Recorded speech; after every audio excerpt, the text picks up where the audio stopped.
하나님이 여러분들을 지극히 사랑하고 계십니다. 하나님의 은혜와 사랑 가운데 이 11월 한 달도 승리하게 되기를 주님의 이름으로 축복합니다. 오늘 저는 이 본문 말씀을 통해서요, 요한계시록 10번째 시간 말씀입니다. 특별히 처음 사랑을 회복하라, 두 번째 시간 말씀을 함께 나누도록 하겠습니다. 요한계시록 2장과 3장에서는 소아시아에 있었던 7 교회들이 등장을 하고 있습니다. 그런데 예수님께서 그 7 교회들을 향해서 때로는 칭찬도 해주시고 또 책망도 하시는 말씀인 것을 우리가 확인할 수가 있는데요, 그 7 교회들 가운데 칭찬만 받은 좋은 교회들이 있습니다. 서머나 교회와 빌라델비아 교회가 칭찬만 받은 교회였습니다.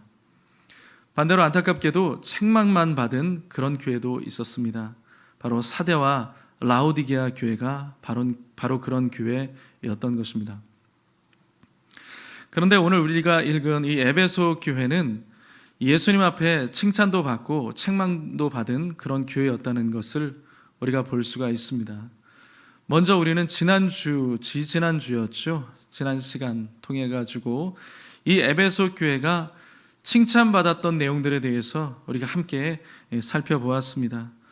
에베소 교회는요, 바른 실천력, 또 수고, 인내, 정말 귀한 것들이죠. 바른 실천력과 수고와 인내에 대해서 예수님 앞에 칭찬을 받은 교회였습니다. 특별히 이단에 대한 배격, 또 거짓 진리에 대한 허구성을 잘 드러냈다라고 하는 그러한 칭찬까지도 예수님 앞에 듣게 되었습니다. 그런데 뒤이어서 예수님께서 말씀하시기를 이 에베소 교회를 향해서 책망할 것이 있다는 것을 가르쳐 주십니다. 그 책망할 것은 다름 아닌 에베소 교회가 첫사랑을 잃어버린 교회였다는 것입니다.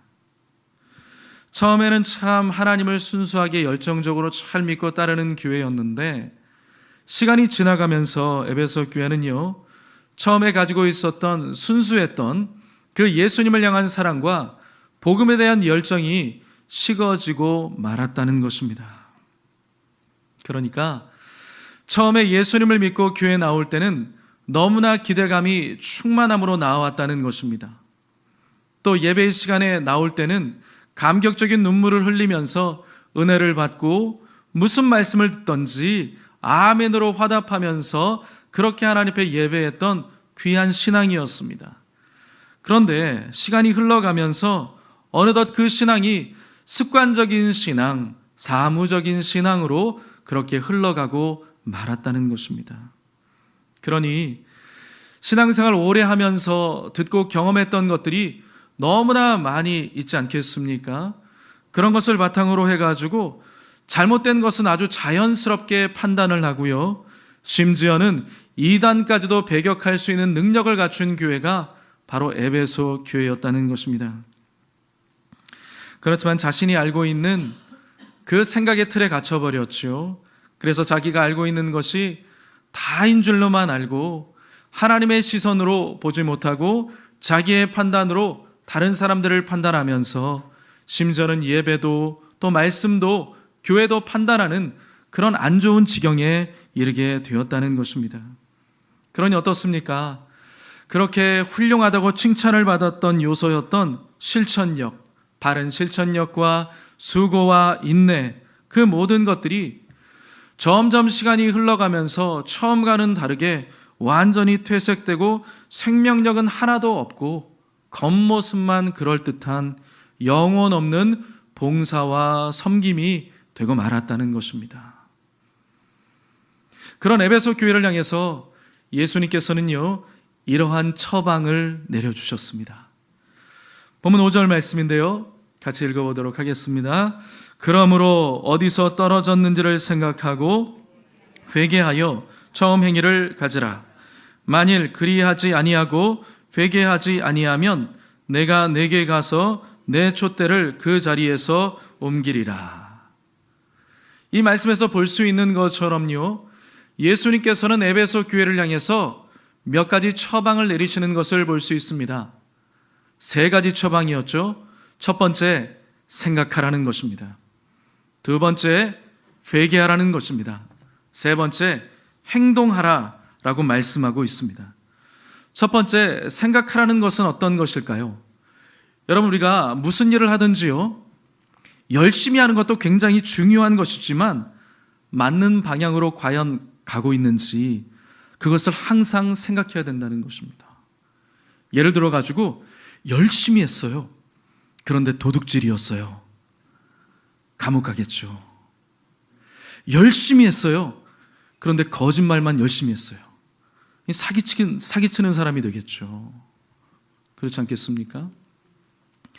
열심히 하는 것도 굉장히 중요하지만 과연 맞는 방향으로 내가 지금 가고 있는가, 그것을 항상 생각해 보라는 것입니다. 그리고요, 과연 지금 내가 하고 있는 그 열심과 수고와 인내, 그 모든 것들이 처음과는 다르게 그 의미가 퇴색되고 있지는 않은지, 만약에 그 의미가 퇴색되고 있다면 다시금 나 자신을 깊이 돌아보고 생각을 해봐야 된다는 것입니다.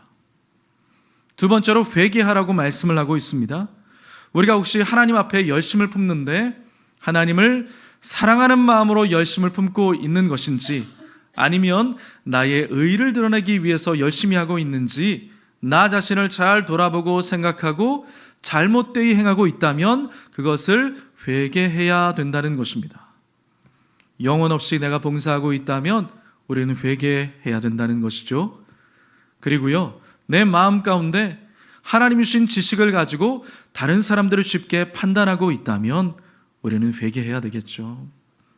내 자신의 의를 드러내기 위해서 그 사람들을 판단하고 교만히 행하고 있다면, 사랑 가운데 내가 행하지 않고 있다면 우리는 하나님 앞에 회개해야 된다라고 주님이 말씀하고 있는 것입니다. 세 번째, 행동하라고 말씀하고 있어요. 지금 예수님은요, 우린 오해하면 안 됩니다. 에베소 교회를 향해서 비난할 목적으로 책망하시는 것이 아닙니다. 너희는 나쁜 교회야, 그릇된 교회야, 넌 잘못되고 있어. 단순히 그 잘못된 것만 드러내기 위해서 책망할 목적으로만 그렇게 말씀하시는 것이 아니라는 것입니다. 오히려 예수님께서는요, 이 에베소 교회가 이기는 자가 되어서 성령의 열매, 특별히 생명나무의 열매를 취하는 그런 교회가 되기를 간절히 원하시고 있는 것입니다. 그렇기 때문에요, 주님은 이 에베소 교회가 처음에 가지고 있었던 너무나 훌륭했던 그 신앙의 모습으로 다시금 돌아갈 것을 결단하고 과감하게 행동할 것을 촉구하고 있는 것입니다. 그러니까 성도 여러분, 지금 예수님께서는요, 에베소 교회를 향해서 기회를 주고 계신 것입니다. 에베소 교회가 승리하는 교회가 되기를 원하시고 있는 것입니다. 그와 더불어서 예수님께서는 그 모든 권고의 말씀을, 처방된 말씀을 제대로 순종하지 않게 되어지면 안타깝게도 그 에베소 교회의 촛대가 옮겨질 수 있다라고까지 예수님께서는 말씀하고 있는 것입니다. 촛대가 옮겨질 수 있다라고 이야기를 들으니까 우리는 이런 오해를 할 수가 있습니다. 그런 생각을 할 수가 있어요. 아무리 그래도 그렇지, 그렇게 열심히 수고하고 헌신하고 인내하고 참고 견뎠는데 촛대를 옮기시겠다라고 하는 것은 너무나 가혹한 것 아닌가, 이런 생각을 우리가 가져볼 수가 있겠습니다. 그런데 여러분, 오해하면 안 됩니다. 예수님께서 그렇게 지금 말씀하시고 있는 것은요, 예수님도 오랜 시간 참고 인내하시다가 말씀하고 있는 겁니다. 그리고 중요한 것은요, 예수님께서 에베소 교회에 중간중간마다 예수님께서 많은 기회들을 에베소 교회에 허락해 주셨습니다. 특별히 무엇보다도 중요한 것이 한 가지가 있는데요, 하나님은요, 이미 그 에베소 교회에 훌륭한 주의 사역자들을 많이 보내주셨습니다. 에베소 교회에 누가 세웠죠? 사도 바울이 세웠습니다. 이 대단한 사도 중에 사도라고 일컬어지는 사도 바울이 에베소 교회를 세웠습니다. 그 다음에 누구를 보냈습니까? 브리스길라와 아굴라 부부를 보냈습니다. 목회하도록 했습니다. 정말 귀중한 사람들이었습니다. 귀한 부부였습니다. 특별한 사람들을 보내서 그 교회에서 목회하도록 했습니다. 나중에는요, 디모데라고 하는 바울의 어떻게 보면 영적인 아들이라고 일컬어지는 사람이죠. 훌륭한 사람을 보내서, 아꼈던 사람을 보내서 그 교회에서 목회하도록 했습니다. 그리고 누가 있습니까? 바로 이 요한계시록을 쓰고 있는 사도 요한이라는 사람을 그 에베소 교회에 보내주었던 것입니다. 여러분, 사도 요한의 별명이 뭔지 아세요? 사도 요한의 별명이 사랑의 사도입니다. 수많은 사도들이 있었는데, 수많은 사역자들이 있었는데 특별히 사랑의 사도라고 일컬어지는 사도 요한을 보내주신 이유가 무엇일까요? 에베소 교회가 첫사랑을 잃어버리고 있었기 때문에, 그 사랑을 회복하라고 특별히 구별된 사람 사도 요한을 보내주신 것 아니겠습니까? 말하자면요, 하나님은 그 교회 성도들에게, 에베소 교회 성도들에게 정말 필요한 사역자들을 계속해서 공급하시고 보내주셨던 것입니다. 에베소 교회를 사랑하셨던 거예요. 에베소 교회가 주변 지역에 영향력을 끼치는 그 도시 가운데 세워진 교회 아니었습니까? 그렇기 때문에 너무나 귀중하게 보시고 있는 거예요.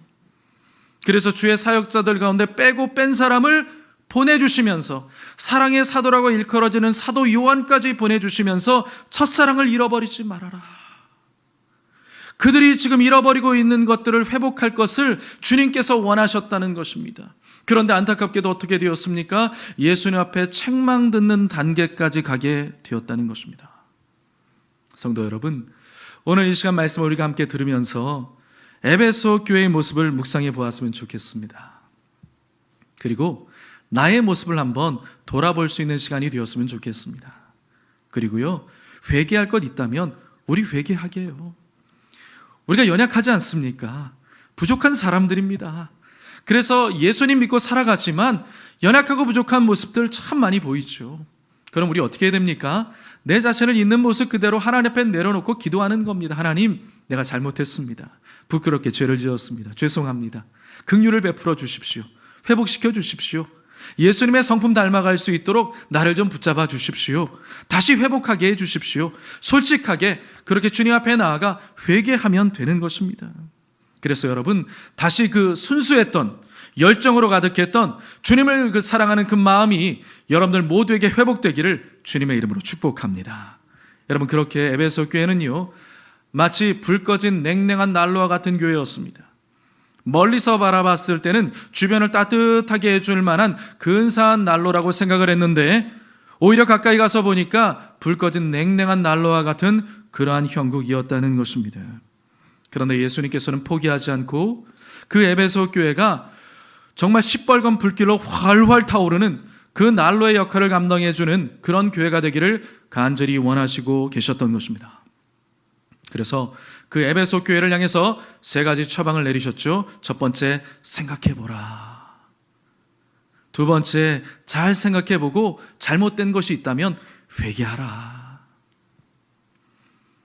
그리고 나서 하나님 앞에 결단하면서 하나님이 원하시는 행동을 취하라, 행동하라. 이렇게 처방을 내리시는 것을 볼 수가 있습니다. 그렇지만 말씀드린 대로요, 만약 예수님이 하신 그 말씀에 순종하지 않는다면 결국 그 에베소 교회의 촛대가 옮겨질 수 있다라고 말씀을 하고 있습니다. 여러분, 여기서 촛대가 옮겨진다는 것은 어떤 의미일까요? 촛대를 옮기겠다라고 하는 것은요, 다른 것이 아니라 한마디로 교회의 생명력, 교회가 가지고 있는 생명력과 교회가 가지고 있는 복음 증거의 능력을 상실하게 된다는 것입니다. 생명력을 잃어버리고 복음 증거의 능력을 잃어버린다, 그러면 유명무실한 교회가 된다는 것이죠. 그러니까 결국 그 교회는 영적으로 황폐해지게 되고요, 하나님 보셨을 때 교회로서의 역할을 상실하게 된다는 것을 말하고 있는 거예요. 겉모습은 교회입니다. 그런데 하나님 보셨을 때 죽어있는 교회가 된다는 것입니다. 그것이 바로 촛대를 옮겨버리겠다라고 말씀하는 겁니다. 여러분, 이 부분 가운데 우리가 반드시 기억해야 될 것이 있습니다. 지금 예수님께서 지금 에베소 교회에 처방을 내려주고 있습니다. 그렇죠? 잘못된 것을 말씀하시면서 이렇게 하면 안 된다, 이렇게 해야 된다 라고 말씀하시면서 처방을 내려주고 있습니다. 예수님께서 처방을 지금 내리셨다는 것은요, 에베소 교회가 회복될 가능성이 있기 때문인 것입니다. 가능성이 없다면 예수님께서 처방을 내려주지 않았다는 것이죠. 여러분, 예를 들어서 어떤 환자가 있는데요, 의사 선생님, 주치의 선생님이 회진을 하면서 이 환자에게 와서 이런 이야기하는 겁니다. 이제 이 환자분에게는 이러이러한 것은 먹게 해주시고 이러이러한 것은 먹지 못하게 하세요. 지금까지 이러한 생활 습관을 가지셨는데 환자분 이제부터 잘못된 것은 버려야 됩니다. 그렇게 행동하면 안 됩니다. 이러이러한 행동은 끊어야 됩니다. 그리고 처방해 주는 약 잘 꼬박꼬박 드십시오 라고 만약에 의사 선생님이 이야기하면 그 환자는요, 살 가능성이 많은 사람입니다. 살 가능성이 있기 때문에 해야 될 것과 하지 말아야 될 것을 이야기해 주는 거예요. 그렇죠? 그런데 예를 들어서 어떤 환자분이 있는데 의사 선생님이 와가지고 이렇게 이야기하는 겁니다. 자, 이 환자분은 이제부터 먹고 싶은 거 다 먹게 해주시고 하고 싶은 거 다 하게 해주세요. 원 없이 다 할 수 있게 해주세요. 만약에 이렇게 이야기한다면 그 환자는 살 가능성이 다 사라진 겁니다. 그런데 예수님께서 뭐라고 하셨죠? 에베소 교회를 향해서 처방을 내리셨습니다. 이러이러한 것은 잘했고 이러이러한 것은 잘못했는데 이 잘못한 부분에 대해서는 이렇게 고쳐야 된다 라고 처방을 내려주셨습니다. 여러분, 그와 같이 처방을 내리셨다는 것은 이제 에베소 교회가 어떻습니까? 회복될 가능성이 그래도 있기 때문인 것입니다. 여러분, 우리가 신앙생활할 때도 마찬가지입니다. 우리는 하나님 앞에서요, 잘할 때도 있지만 안타깝게도 잘못할 때도 있는 것입니다. 그래서 하나님께서 우리를 향해서 때로는 지적하시면서 잘못된 부분을 드러내시면서 말씀하실 때가 있는 것인데, 여러분, 그 이유가 무엇이라고요? 그 사람을 포기하지 않으셨기 때문인 것입니다. 마치 남의 집 자녀가 아니라 내 자녀이기 때문에 때로는 야단도 치기도 하고 꾸지람도 하면서 그것을 고치기를 원하지 않습니까? 바로 그와 같이 하나님께서 우리에게 말씀하실 때가 있는 것입니다. 여러분 한번 생각해 보세요. 자녀를 갖고 계신 분들 한번 생각해 보세요. 여러분들이 자녀 키우면서 자녀에게 하라고 할 때가 많습니까? 하지 말라고 말할 때가 많습니까? 물 한번 먹고 하겠습니다.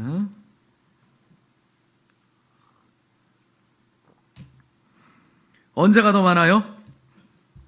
자녀에게 하라고 할 때가 많습니까? 하지 말라고 말할 때가 더 많습니까? 키워보시면서. 윤순자 권사님, 자녀에게 하라고 말할 때가 많았어요? 하지 말라고 할 때가 많았어요? 하지 마라 이렇게 말할 때가 많았네요. 그죠? 그래도 박정란 집사님은 말 잘 들었죠? 예. 감사합니다. 저도 그랬습니다. 자녀들에게 하지 말라고 할 때가 더 많더라고요. 왜 그래요? 자녀들은 아직 미숙하고 연약한 부분이 많기 때문이죠. 우리도 하나님 앞에 미숙하고 연약한 부분이 많습니다. 그래서 하나님께서 십계명에 보면 하라고 하시는 명령은 10가지 가운데 하라고 하시는 명령은 2개밖에 없어요. 8가지는요, 하지 말라고 하는 명령이에요. 안식일을 기억하여 그날을 거룩하게 지켜라 하라. 그 다음에 나오는 내 부모를 공경하라 하라. 그거 2개 빼고 나머지 8개는 하지 말라고 말씀합니다. 그러니까 우리 인생이요, 하나님 앞에 봤을 때 잘할 때도 있지만 잘못할 때가 참 많다는 거예요. 그래서 하나님께서 이렇게 하면 안 돼, 이렇게 말씀하실 때가 많은 거예요. 우리가 정말 즐겨 잘 보게 되는 신명기 28장, 거기 보면 축복의 말씀이 나오지 않습니까? 신명기 28장 유명하잖아요. 축복의 말씀이 나오는데요, 사람들이 앞부분에 나오는 축복의 말씀만 즐겨 많이 보죠. 뒤에 나오는 저주의 말씀은 훨씬 더 많습니다. 신명기 28장 1절부터 19절까지가 축복의 말씀이에요. 근데 저주의 말씀은 뭔지 아세요? 20절부터 시작해서 68절까지 말씀이에요. 3배 이상입니다.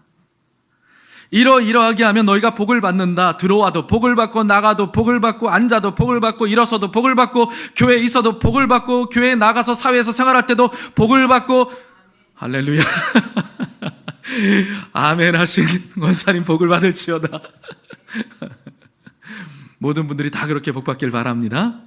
자, 그러한 복을 하나님이 주시겠대요. 그런데 잘못하면 너희 저주받는다. 하나님이 경고하시는 부분은요, 훨씬 더 많다는 거예요. 왜 그럴까요? 우리 인생이 그렇게 잘못할 때가 많거든요. 그래서 하나님은 우리에게 오셔서 그와 같이 말씀하실 때가 있는 거예요. 처방을 내리실 때가 있는 거예요. 근데 그 이유가 왜 그래요? 왜냐하면 살 가능성이 있기 때문입니다.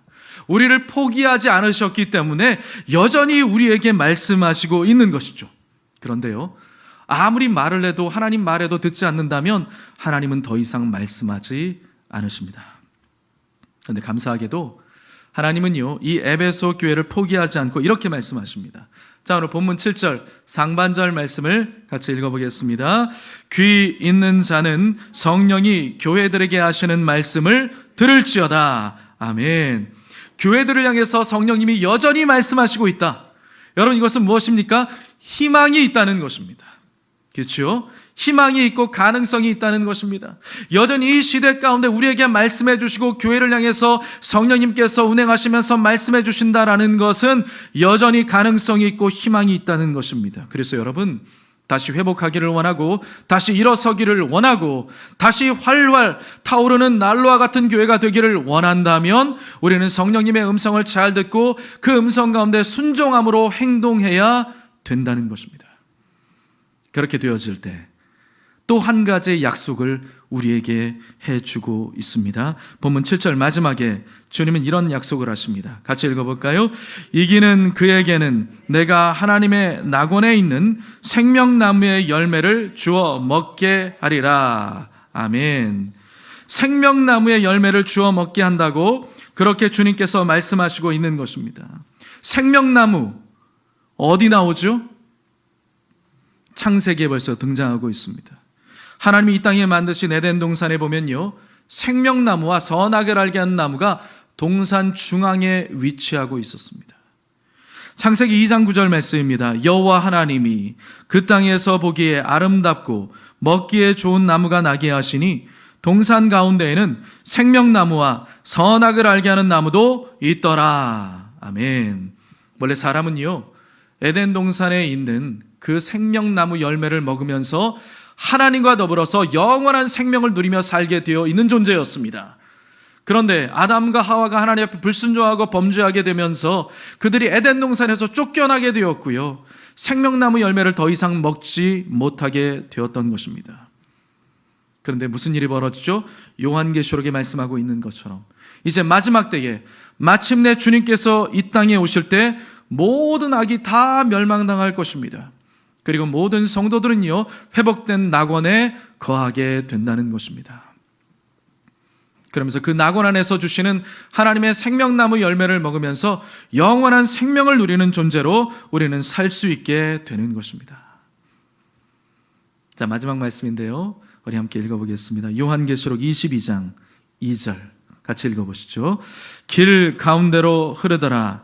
강 좌우에 생명나무가 있어 12가지 열매를 맺되 달마다 그 열매를 맺고 그 나무 잎사귀들은 만국을 치료하기 위하여 있더라. 아멘.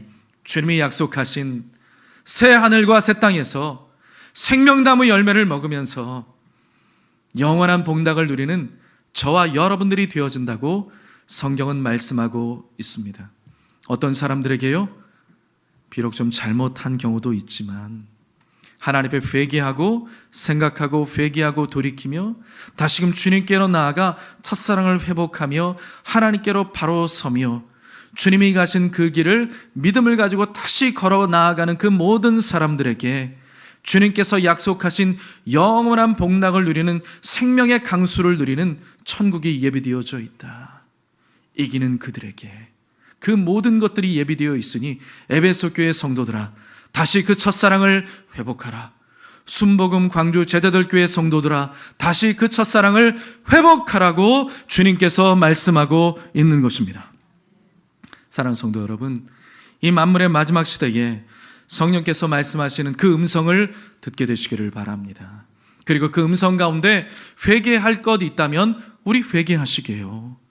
그리고 끝까지 승리하여서 여러분들과 저와 우리 모든 성도님들을 위해서 예비해 놓으신 그 승리자의 면류관, 그 생명의 면류관, 생명나무의 열매를 취하는 저와 여러분들이 되시기를 주님의 이름으로 축복합니다.